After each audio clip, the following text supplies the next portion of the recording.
गणेश जयंती आणि गणेश चतुर्थी एकच आहेत का? नाही. ते दोन वेगळे उत्सव आहेत.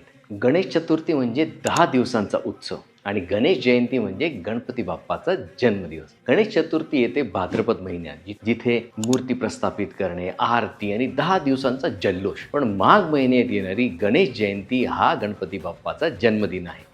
जेव्हा आदिशक्तीने गणपतीला ह्या जगात प्रकट केले. पण गणपतीचा जन्म एकदाच नाही, प्रत्येक युगात ते अवतरले. गणेश पुराण सांगतं, सत्ययुगात गणपती होते महोत्कट विनायक, कश्यप आणि अदितीचे पुत्र, ज्यांनी देवांतक आणि नरांतक नावाच्या राक्षसाचा नाश केला आणि धर्माची स्थापना केली. त्रेतायुगात उमेच्या गर्भातनं जन्मलेले त्यांचं नाव होते गुणेश, सिंधू दैत्याचा वध केला आणि रिद्धिसिद्धीशी विवाह केला. द्वापार युगात पार्वतीपुत्र म्हणून जन्मले, तेव्हा त्यांचं नाव होते गणेश आणि सिंधुरासुराचा त्यांनी नाश केला. आणि त्यावेळेला आपल्या एका भक्ताला त्यांनी गणेश गीता ऐकवली, जी तंतोतंत कृष्ण आणि अर्जुनाच्या संवादासारखी आहे.